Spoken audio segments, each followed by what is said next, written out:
Hello dear बच्चों, welcome back to my YouTube channel maths plaza.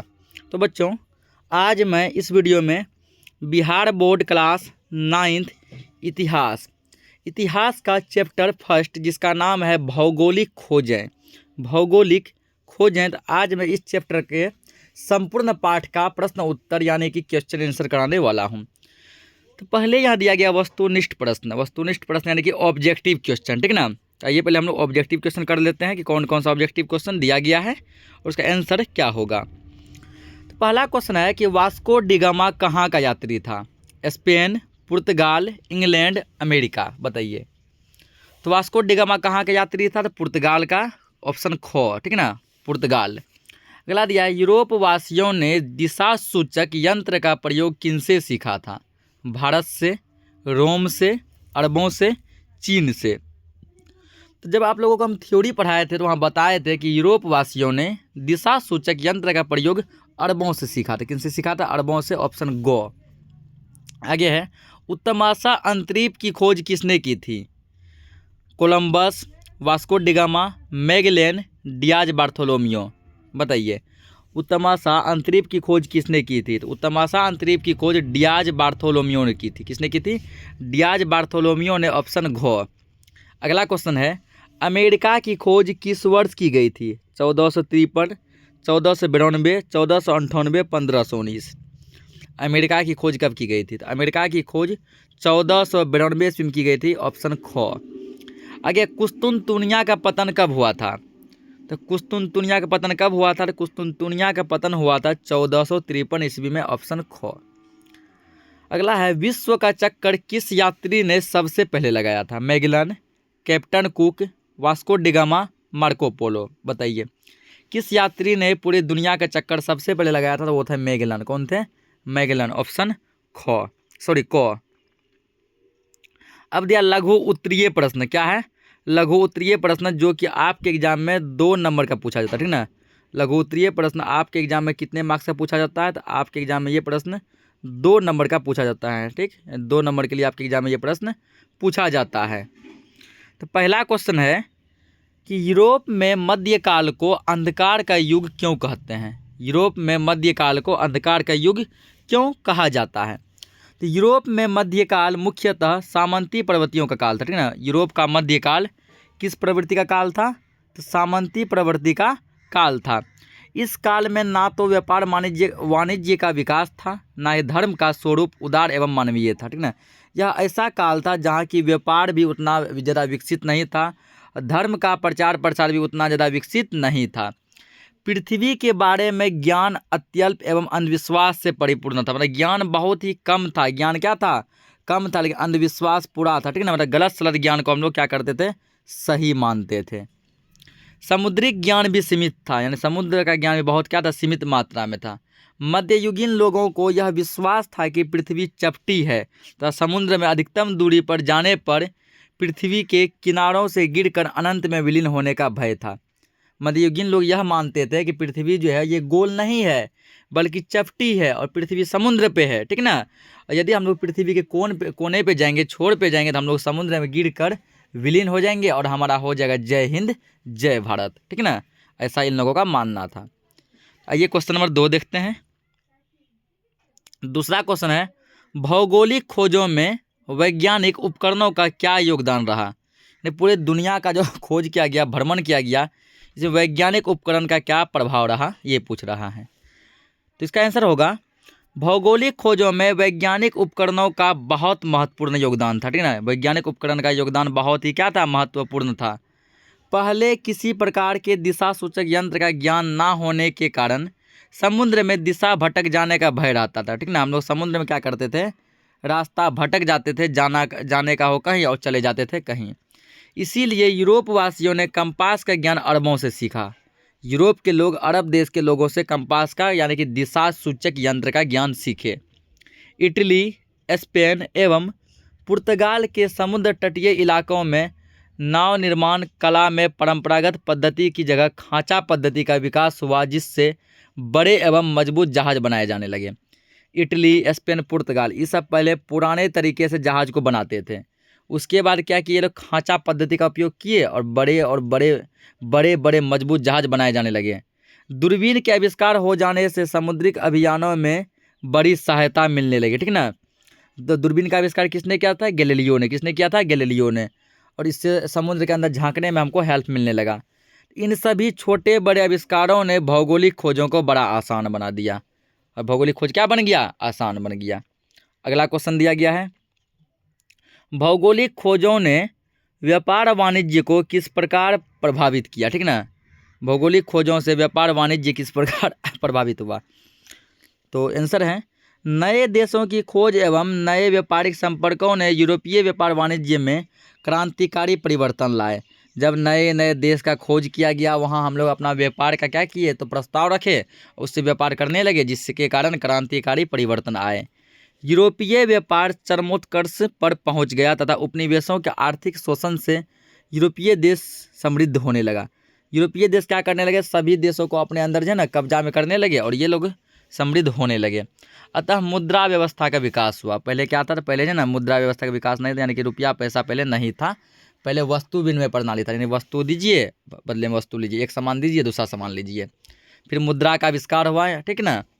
यूरोपीय देशों द्वारा खोजे गए नए देशों ने आयातित सोने बहुमूल्य धातुओं ने अर्थव्यवस्था के स्वरूप को ही बदल दिया। तो ये हो गया तीसरा क्वेश्चन का आंसर। चौथा क्वेश्चन देखते हैं।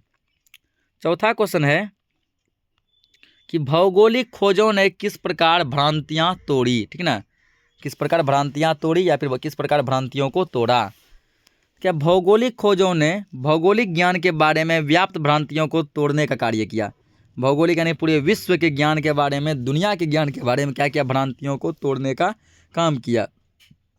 इससे चर्च द्वारा प्रभावित अवधारणाओं पर उंगली उठने लगी। चर्च में जो अवधारणा प्रभावित थी उस पर सवाल उठने लगे। पृथ्वी के बारे में मध्ययुगीन लोगों को विश्वास था कि पृथ्वी चपटी है और समुद्र में अधिकतम दूरी जाने पर पृथ्वी के किनारों से गिरकर अनंत में विलीन हो जाने का डर था। यानी मध्ययुगीन लोगों का मानना था कि हम लोग समुद्र में गिर जाएंगे, ठीक ना। पृथ्वी क्या है? तो समान है, चपटी है और हमारा सत्यानाश हो जाएगा।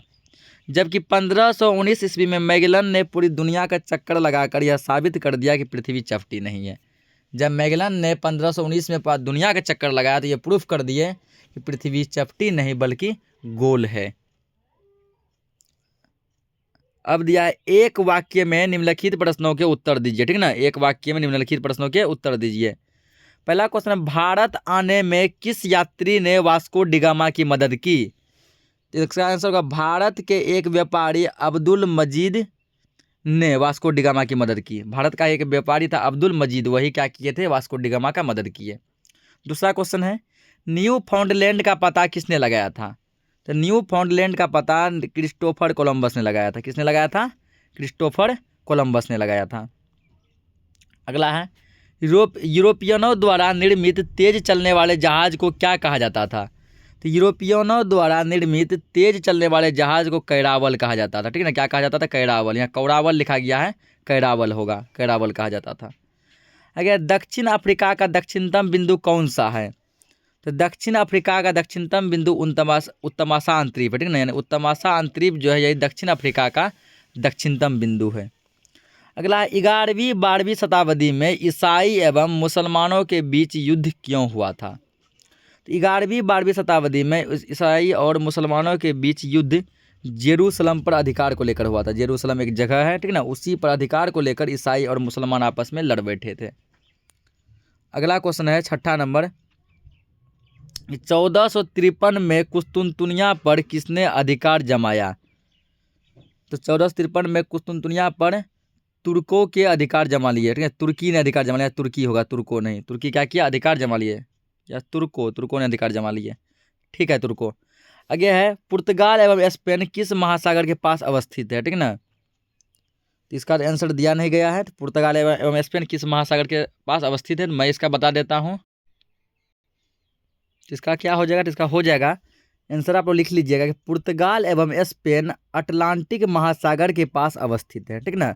पुर्तगाल एवं स्पेन अटलांटिक महासागर के पास अवस्थित हैं। तो वन लाइनर खत्म हो गया। अब नीचे अगला क्वेश्चन है, नीचे दिए गए कथनों में से जो सही है उसके सामने सही और जो गलत है उसके सामने क्या करना है, गलत का निशान लगाना है, ठीक ना। पहला दिया है, भारत के मूल निवासियों को रेड इंडियन कहा जाता था, ठीक ना। तो भारत के मूल निवासियों को रेड इंडियन कहा गया। रुकिए, इसमें कुछ मिस बुझा रहा है आंसर, तो इसका भी आंसर इसमें क्या गलती है। तो भारत के मूल निवासियों को रेड इंडियन कहा जाता था, ये बात गलत है, ठीक ना। अमेरिका के निवासी को जो है ये क्या किए थे, रेड इंडियन बोले थे, भारत के निवासी को नहीं। अगला, उत्तमाशा अंतरिक्ष की खोज ने भारत तक पहुंचने का मार्ग प्रशस्त किया था, ये बात सही है, ठीक। अगला, भारत अटलांटिक महासागर के पूर्व तट पर स्थित है, तो ये बात क्या गलत है, ठीक ना। अगला है, मार्को पोलो ने भारत की खोज की, नहीं, वास्को डिगामा ने किया था, ये बात भी गलत है। जेरूसलम वर्तमान में इजराइल में है, तो हाँ ये बात सही है। लिब्सन दास व्यापार का बहुत बड़ा केंद्र था, तो ये बात भी सही है। अमेरिगू ने नई दुनिया को विस्तार से खोजा, तो ये बात भी क्या है, सही है। अब आइए हम लोग देखते हैं दीर्घ उत्तरीय प्रश्न, जो कि आपके एग्जाम में 5 नंबर का पूछा जाएगा। कितने नंबर का पूछेगा, जब भी ये प्रश्न पूछेगा आपको 5 नंबर आपको मिलेंगे। तो क्वेश्चन है कि भौगोलिक खोजों का क्या तात्पर्य है, इसने किस प्रकार की दूरियां घटाई। भौगोलिक खोजों का तात्पर्य क्या है और इसने दूरियां कैसे घटाई, ये क्वेश्चन दिया गया। इसका आंसर है, विश्व की प्रारंभिक सभ्यताओं के काल से ही व्यापार एवं वाणिज्य आपसी संपर्क का कारण रहा, ठीक ना। व्यापार और वाणिज्य आपस में एक संपर्क का कारण बना रहा। यह एक निश्चित मार्ग के द्वारा होता था, यानी इसका मार्ग जो निश्चित था, फिक्स था, हमारे पास उतना ऑप्शन नहीं था कि हम लोग अलग अलग रास्तों से व्यापार कर सके। लेकिन विश्व के कई ऐसे क्षेत्र थे जिनमें जनजीवन व्याप्त था, लेकिन शेष विश्व से उसका जुड़ाव नहीं था। दुनिया में ऐसे बहुत सारे देश थे जहाँ व्यक्ति यानी लोग रहते थे, दूसरे देश से उसका संपर्क नहीं था। अतः व्यापार को विस्तार रूप से करने के लिए विश्व के अन्य देशों ने संपर्क आवश्यक था। यदि व्यापार को आपको बढ़ाना हो तो दूसरे देशों से संपर्क आपको बनाना पड़ेगा, ताकि हम लोग वहाँ जाके व्यापार कर सकें। अतः देशों से संपर्क करने के रास्ते तलाशने को भौगोलिक खोज कहते हैं। तो हम लोग जो अलग अलग देश तक पहुँचने का जो रास्ता खोजे उसी को हम लोग क्या कहते हैं, भौगोलिक खोज कहते हैं। इसी क्रम में 1488 ईस्वी में पुर्तगाली व्यापारी बार्थोलोमियो डियाज अफ्रीका के पश्चिमी तट होते हुए दक्षिणी अफ्रीका के दक्षिणतम बिंदु उत्तमाशा अंतरिक्ष तक पहुंच गए। तो सबसे पहले कौन पहुंचे थे 1488 में, बार्थोलोमियो डियाज। कहाँ पहुंचे थे, उत्तमाशा अंतरिक्ष तक। फिर 1492 ईस्वी में क्रिस्टोफर कोलंबस द्वारा अमेरिका की खोज की गई। क्रिस्टोफर कोलंबस क्या किया, अमेरिका का खोज किए।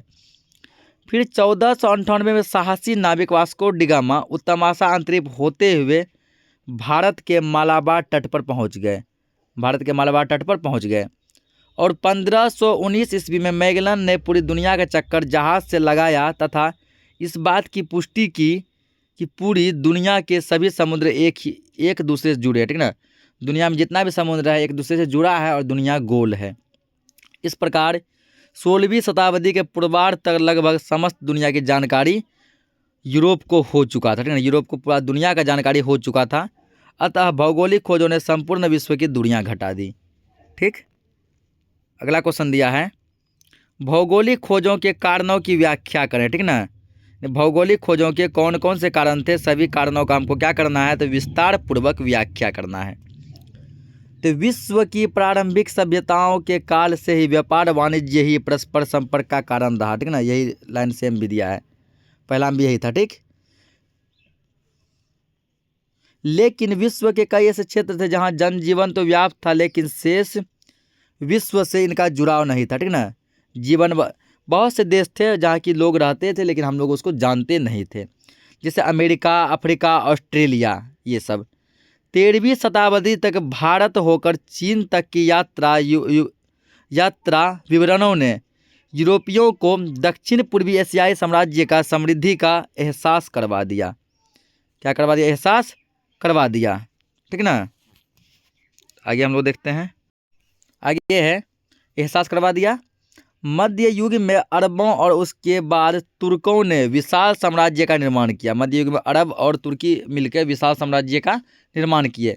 अब तक यूरोप और एशिया का व्यापार कुस्तुनतुनिया के माध्यम से होता था, यानी कुस्तुनतुनिया यूरोप और एशिया दोनों महादेश के बीच का एक रास्ता था, ठीक ना। लेकिन 1453 में कुस्तुनतुनिया के आधिपत्य से तुर्कों ने इस मार्ग से व्यापार के बदले भारी कर वसूलना शुरू कर दिया। तो 1453 ईस्वी में तुर्कों ने क्या किया, कुस्तुनतुनिया पर अधिकार कर लिया। अब ये रास्ता तुर्कों का हो गया। बोला यदि इधर से जाओगे तो हमको टैक्स देना पड़ेगा, टैक्स बहुत ज़्यादा लगा दिएगा। अतः इन सभी वजहों से भौगोलिक खोजों के द्वारा विश्व के अन्य क्षेत्रों से व्यापार को बढ़ाने की आवश्यकता प्रतीत हुई। लगा हमें जो ना व्यापार और बढ़ाना चाहिए, इतना सीमित रखने से काम नहीं होगा। अगला क्वेश्चन दिया है कि अंधकार युग से क्या समझते हैं, ठीक है। अंधकार युग से आप क्या समझते हैं? तो अंधकार युग से आप क्या समझते हैं? अंधकार युग से बाहर आने में भौगोलिक खोजों ने किस प्रकार मदद की, ठीक। तो आइए समझते हैं। मध्य युग को अंधकार का युग कहा जाता है क्योंकि यह काल सामंती प्रवृत्तियों का काल था, ठीक ना। तो मध्य युग सामंती प्रवृत्तियों का काल था, इसी कारण इसको अंधकार का युग कहते हैं। इस काल में ना तो व्यापार वाणिज्य गतिशील था, ना ही धर्म का स्वरूप उदार एवं मानवीय था।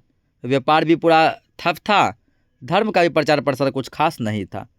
पृथ्वी के बारे में ज्ञान अत्यल्प एवं अंधविश्वास से युक्त था, जानकारी बहुत कम थी और गलत सलत हम लोग अवधारणाएं मन में पाले हुए थे। सीमित भौगोलिक ज्ञान के कारण व्यापार भी सीमित था, यानी कि बहुत कम देशों से हमारा लगाव था, तो व्यापार हम लोग वहीं तक कर पा रहे थे। लोगों का विश्वास था कि पृथ्वी चपटी है और समुद्र में अधिक दूरी जाने पर किनारों से गिरकर अनंत में विलीन हो जाने का भय रहता था। समुद्री यात्रा अत्यंत कपटपूर्ण एवं असाध्य थी, ठीक ना। कपटपूर्ण या कष्टपूर्ण कीजिए, कष्टपूर्ण एवं असाध्य थी, बहुत मतलब कष्ट होता था समुद्री यात्रा करने में। इसी कारण मध्य युग को अंधकार का युग कहते हैं, ठीक है। इसी सब कारणों से मध्य युग को अंधकार का युग कहा जाता है।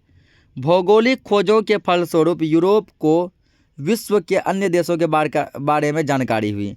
जब यूरोप महादेश के लोगों ने दुनिया को खोजने के लिए भौगोलिक खोजें आरंभ की तो उन्हें अलग अलग देशों का जानकारी हुआ।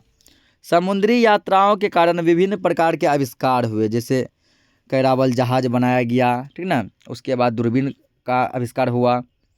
वाणिज्य व्यापार के विकास के कारण लोग एक दूसरे के निकट आए, निकट आए, व्यापार से जुड़े तथा इससे विश्व का सकारात्मक विकास हुआ। अतः भौगोलिक खोजों ने अंधकार युग से बाहर में निकलने की मदद की। अगला क्वेश्चन दिया है, ठीक है, जो थोड़ा कि लंबा है तो हम लोग शॉर्ट करके लिखेंगे इसको। क्वेश्चन ये है कि भौगोलिक खोजों के परिणामों का वर्णन करें, इससे विश्व पर क्या प्रभाव डाला। भौगोलिक खोजों के क्या क्या परिणाम हुए और इसने विश्व पर क्या क्या प्रभाव।